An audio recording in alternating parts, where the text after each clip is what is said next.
마태복음 제11장.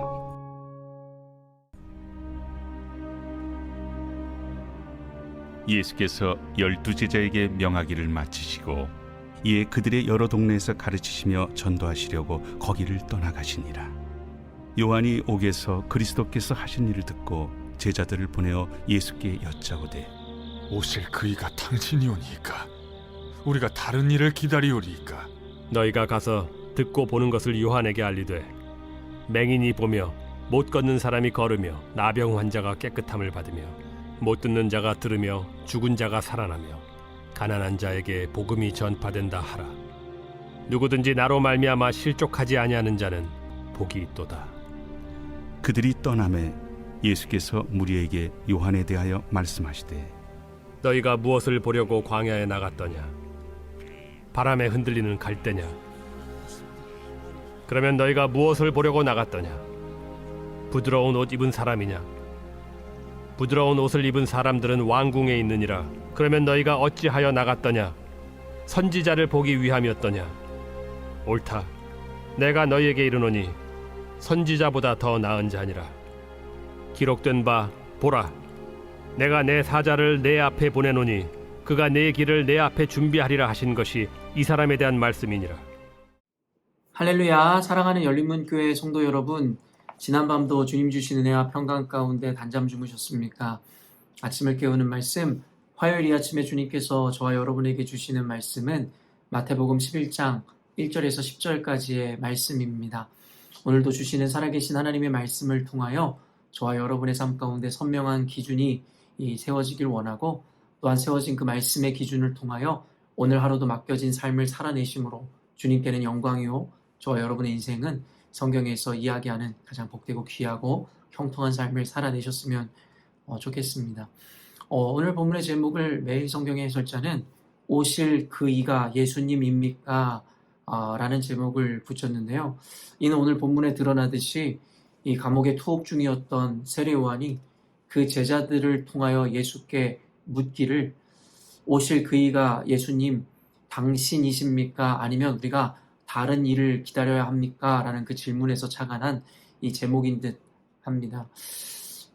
세례 요한은 당시에 옥에 갇혀서 어찌 보면 너무나도 당연하게 예수께서 오실 그리스도이시며 메시아라고 이미 그렇게 알고 그에게 세례를 주기도 하였고, 그렇게 분명하게 확신하고 있었으나 예수 그리스도의 어떤 행보들을 보면서 어쩌면 그가 기대하고 생각했었던 메시아 그리스도의 모습이 아님을 보고 그 안에 의심 아닌 의심이 싹트고 있었던 것은 아닌가라는 생각이 듭니다. 아니면 스스로 의심의 싹이 돋는 것을 보면서 스스로 자책하여 이제는 그 의심의 싹을 잘라내고자 확신하고자 제자들을 통하여 예수님께 이와 같은 질문을 한 것은 아닐까라고 한번 생각해 보게 됩니다. 2절에서 3절 보면 요한이 옥에서 그리스도께서 하신 일을 듣고 제자들을 보내어 예수께 여짜오되 오실 그이가 당신이오니이까 우리가 다른 일을 기다리오리이까. 요한이 옥에 갇혀서 스스로가 직접 예수님께 묻지는 못하는 형편이었고, 그럼에도 불구하고 그를 따랐던 많은 제자들이 있었기에 옥에서도 이 제자들을 통해 그리스도께서 하신 일이 무엇인지를 계속 보고받고 있었던 듯 합니다. 그런데 방금도 이야기한 바와 같이 그런 그가 예수님께서 행하시는 모습을 보면서 그가 확신했었던 그리스도 메시아라는 것에 대해서 뭔가 잘 갈팡질팡 확신하지 못하는 어떤 의심이, 이 의심 아닌 의심이 생기는 것은 아닌가라는 생각을 해보게 됩니다. 학자들마다 견해가 다른데요. 예수께서 하신 일을 듣고 결국에는 그의 어떤 의심 아닌 의심이 싹틀 수밖에 없었던 것의 근거를 예수 그리스도께서 하신 일을 듣고라고 성경은 우리에게 그 단서를 남겨주고 있는데요. 마태복음 11장 이전에 예수께서 하신 일들에 대한 기록은 참으로 많이 있습니다. 물론 이 마태복음이 꼭 시간의 순서상의 배열로 기록되어 있는지 그 누구도 확신할 수는 없겠으나 어찌되었든지 간에 문맥상 이 옥에 갇혔었던 세례 요한은 예수 그리스도께서 하셨던 그 사역들과 그가 행한 일들을 많이 보았을 것입니다. 여러 가지 학자들의 견해가 있지만 그리스도께서 하신 일을 이와 같이 생각하는 이 학자들이 많은데요. 바로 죄인인 세리들과 죄인들과 함께 식탁의 교제를 나누는 그 예수님의 사역, 그의 행보를 이야기한다라고 학자들이 입을 모읍니다. 왜냐하면 다른 예수님께서 기적을 행하셨다던가 이와 같은 행동들은 이미 구약의 성경에 이 선지자들을 통해서 예언되었었던 모습이기도 할 뿐만 아니라 결국엔 당연하게 우리의 상식으로 기다렸던 메시아, 그리스도, 하나님의 아들이라면 그와 같은 기적을 행하는 것이 참으로 합당히 여겨질 수 있을 것인데, 문제는 이 당시에 이 함께 만나기를 꺼려하고 또 부정한 자들이라 여겼던 세리와 그 죄인들과 함께 식탁의 교제를 나누는 것은 당시에 철저하게 금욕적인 삶을 살았던 세례 요한에게는 이해가 되지 않는 모습이었을 것이다라는 것이죠.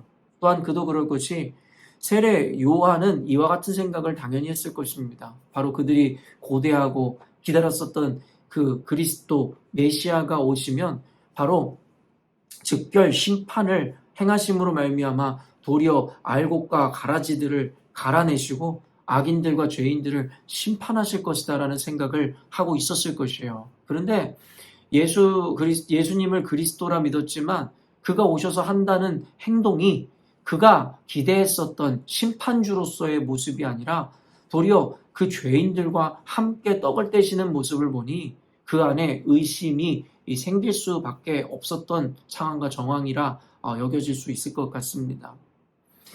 그러나 우리가 이 복음서를 통해서 알 수 있는 것은 무엇이냐면 예수님께서는 당시에 오심으로 말미암아 죄인들을 심판하러 오신 것이 아니라 그들에게 기회를 주시고 진정한 생명을 주시고 새 언약을 체결하기 위해서 오셨음을 우리는 알지요.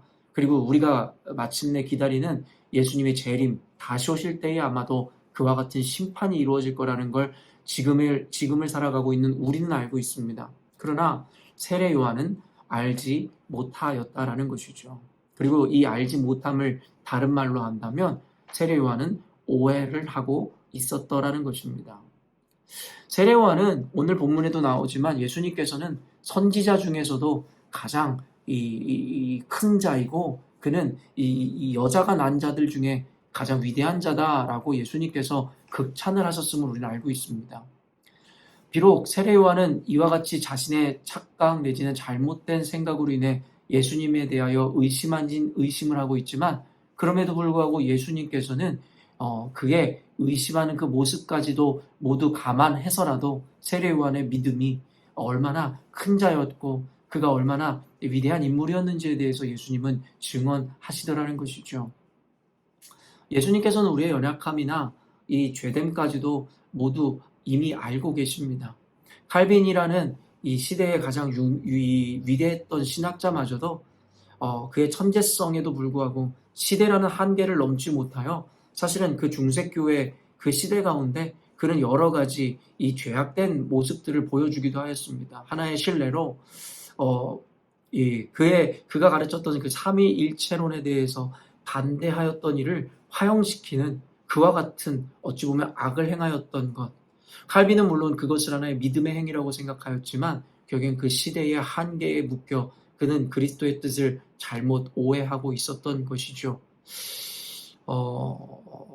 이 세례 요한도 그렇고 칼빈도 그렇고 가장 위대한 신학자이며 그리고 세례 요한은 여자가 난 자 중에 가장 위대한 자다라고 예수님의 극찬을 받았던 인물임에도 불구하고 그들 안에는 한계가 있었음을 우리에게 보여주더라는 것이고 그 한계라는 것은 무엇이냐면 바로 하나님에 대한 잘못된 기대, 예수님에 대한 오해였다라는 것입니다. 여러분, 이 세례 요한뿐만 아니라 예수님의 제자들도 그리고 나중에는 예수님을 배신하였던 가룟 유다도 결국에 예수님에 대한 잘못된 기대를 갖고 있었죠. 늘 여러분에게 이야기해 드렸지만 결국에는 이 제자들과 가룟 유다는 예수님 즉 메시아가 오셔서 당시 로마의 이 정부를 그리고 그들로부터의 억압을 완전히 자유케 하시고 그 정부를 무너뜨릴 군사 이 장으로서의 어떤 메시아를 기대했습니다. 정치적 왕으로서의 메시아를 기대했던 것이죠. 그러나 예수님께서는 이 세상에서의 통치자가 아니라 영원한 나라에서의 통치자임을 분명하게 그 이후에 밝히더라는 것이죠. 저는 이 본문을 보면서 세례 요한 그 제자들보다 어찌 보면은 비교할 수 없을 정도로 못한 우리들일진데, 또한 아까도 소개한 칼빈보다도 우리는 정말 어떻게 보면 아무것도 아닌 존재일진데, 우리는 너무 우리가 생각하는 예수님, 우리가 만들어낸 신앙이라는 것이 완전하고 온전하다라는 착각 가운데 살아가는 것은 아닌가라는 생각을 해보게 되었습니다. 그러다 보니 스스로의 기준과 자기의 기대가 잘못된 줄은 모르고 그에 부합된 삶이나 신앙의 어떤 열매들이 맺혀지지 않자 어김없이 하나님을 원망하기도 하고 또 하나님 앞에서 절망하는 이들을 우리는 종종 보게 되더라는 것이죠. 애초에 하나님의 의도도 아니었고 하나님의 뜻도 아니었거늘 우리의 잘못된 기대와 잘못된 오해로 말미암아 도리어 하나님을 욕먹이거나 하나님을 원망하는 모습들이 우리 가운데 종종 드러나더라는 것입니다. 오늘날의 이 교회 생활, 신앙생활 중에 굉장히 왜곡된 부분이 많다라는 것을 저는 여러분들에게 늘 이 성경을 통해 그리고 기독교 역사를 통해 가르쳐 왔는데요. 우리는 하나님을 섬기는 것이고 하나님의 뜻에 부합된 삶을 살아가며 예수님께서 가신 길을 따라가는 제자가 바로 우리의 정체성인 것입니다. 늘 이야기하지만 우리의 기대, 우리의 만족, 우리의 뜻에 따라 예수님을 만드는 것도 아니고 하나님을 우리의 뒤나 봐주고 우리의 실수나 잘못이나 뒤처리해주는 분으로 우리는 오해해서는 결코 안 된다라는 것입니다.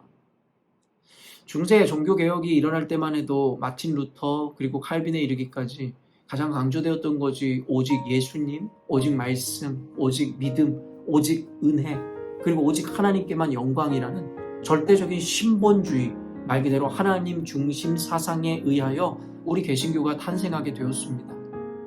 그런데 세상의 모든 것이 세월이 지남에 따라 부패하듯이 결국엔 오늘날의 개혁으로 인해서 세워진 이 개신교도들조차, 우리조차 결국엔 어느 순간인가 주객이 전도되어 신본주의 정신에 입각하여 개혁을 단행하여 생겨진 개신교일 텐데, 어느 순간인가 신본주의가 아니라 시대의 세계관에 따라 인본주의가 되어 이제는 하나님이 나를 위해 존재하고 내가 교회 나가는 이유는 내가 복을 얻기 위함이고 구원을 받기 위한, 교회라는 것은 내 복과 구원을 위한 하나의 수단이고 하나님이라는 존재는, 그리스도라는 존재는 나의 뒤를 봐주고 나에게 복을 주는 하나의 이 램프의 진이와 같은 존재로 우리는 만들어버리고 하나님의 존재를 그와 같이 전락시켜 버렸다라는 것이죠.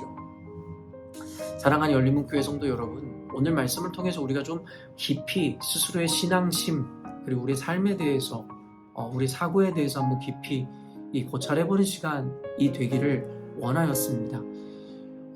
이 영상을 보는 저와 여러분들이 잘못된 신앙인이다 라는 것을 전제하여 이야기하는 것이 아닙니다. 아까도 이야기했지만 하나님께서는 세례 요한을 인정하셨고 그에 대해서 예수님께서는 존중하셨습니다. 하지만 그런 세례 요한조차도 자신의 왜곡된 이 기준과 생각에 사로잡혀 예수님, 자신이 그렇게 굳건히 믿었던 예수님의 그리스도 되심에 대하여 의심 아닌 의심을 품게 되더라는 것이죠. 그 모든 것의 근거는 바로 원인은 자신의 오해 내지는 자신의 기준 때문이었다라는 것입니다. 이 영상을 보는 여러분이라면 보통 어떤 이들보다 하나님에 대하여, 말씀에 대하여, 신앙에 대해서 더 진지하게 임하시는 분들이라 저는 생각합니다. 그럼에도 불구하고 혹시나 우리의 종교적 열심과 신앙심 가운데 어쩌면 예수께서 원하시고 또 말씀을 통해 기준하셨던 그 내용과 그 마음을 따라 우리가 기준을 삼아 신앙생활을 하거나 열심을 내는 것이 아니라 자신의 어떠한 욕망, 자신의 잘못된 기준, 잘못된 시대 정신에 의하여 예수 그리스도를 정의하고 교회와 또 하나님의 뜻을 스스로 재단하고 규정하는 것, 그런 룰을 범하고 있는 것은 아닌지에 대해서 스스로 곰곰이 생각해 보기를 원하였습니다. 요즘에 여러분과 함께 기독교적 세계관 강의를 계속하고 있는데요. 마틴 루터가 종교개혁을 일으키기 당시에 결국엔 캐톨릭의 전통을 따라서 그는 구원을 이루기 위해서 자신의 선행과 어떤 고행을 통해서 구원을 이루어내야만 한다라는 생각 가운데 결국에 그는 무거운 짐 그리고 무거운 이 어떠한 이 두려움을 가지고 그는 신앙생활을 하였기에 나중에는 하나님을 원망하고 하나님을 저주하기까지에 이르렀다라고 여러분에게 이야기했습니다. 아무리 고행을 하고 아무리 금욕을 하여도 그 안에 있었던 죄의 무게는 가벼워지는 것이 아니라 날로 더 무거워지는 것을 보면서 하나님은 이룰 수 없는 이상으로 인해서 우리를 괴롭히는 분이다라고 그는 오해하게 되었다라는 것이죠. 그러나 말씀을 통해서 그는 하나님께서 우리에게 원하시는 그 믿음과 신앙이라는 것은 이와 같이 고행을 하고 선행을 쌓는 것, 그것이 믿음과 구원의 핵심이 아님에 대해서 깨닫게 되었다라는 것입니다. 오늘날의 교회 교인들은 결국엔 스스로가 생각하는 정의와 선, 그리고 자신들이 생각하는 긍휼과 사랑이라는 것을 기준으로 도리어 하나님의 말씀을 그리고 하나님의 그 기준에 대해서 스스로가 그 자신들이 품는 도덕적 관념과 선이라는 것을 더 높은 기준과 가치로 여기는 것을 보는 것만 같아 참으로 안타깝습니다. 우리는 이와 같은 스스로의 착각에서 빠져나올 필요가 있으며 스스로가 갇혀있는 그 한계와 시대 가운데서 우리는 이 역발상적인 발상의 전환을 통하여 하나님에게로 초점을 맞출 수 있어야 하는 것입니다. 오늘 말씀을 통해서 우리가 깊이 곰곰이 스스로에 대해서 또 스스로의 기준에 대해서 생각해보는 시간이 되기를 원하였고요. 오늘 말씀을 통해서 오늘 나눔을 통해서 우리가 진지하게 다시금 내 기준과 내 자아의 욕망을 내리고 오직 말씀의 기준으로 돌아가고자 하는 그와 같은 열망함들이 우리에게 채워진 오늘이 되었으면 좋겠습니다. 함께 기도하겠습니다. 사랑하는 하나님 아버지, 오늘 세례 요한의 그 모습을 통하여 많은 것을 생각해 보게 됩니다. 그와 같이 믿음이 좋았고 생명을 걸고 메시아 그리스도를 선포하였던 그였고 예수님께 심지어는 여자가 낳은 자 중에 가장 위대한 인물이라 칭찬받았던 세례 요한이지만 그럼에도 불구하고 그 안에 스스로의 한계가 있었음을 보게 됩니다.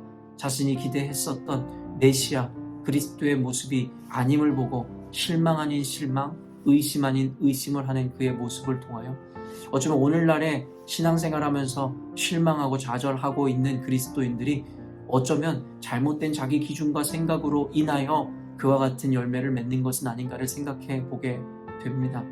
예수님에 의하여, 말씀에 의하여 기준이 되어 그로 인하여 나의 삶과 감정과 생각을 분별하고 평가해야 하거늘 어쩌면 우리는 스스로의 한계에 갇혀 스스로의 감정과 생각과 스스로 갖고 있는 세계관으로 하나님의 말씀을 재단하고 하나님은 이런 분이다라고 하나님 스스로 규정하고 정의하고 있는 것은 아닌지에 대해서 생각해보는 오늘이 되게 하여 주옵소서. 하나님, 나를 위한 주님이 아니라 주님을 위한 내가 되게 하여 주옵소서.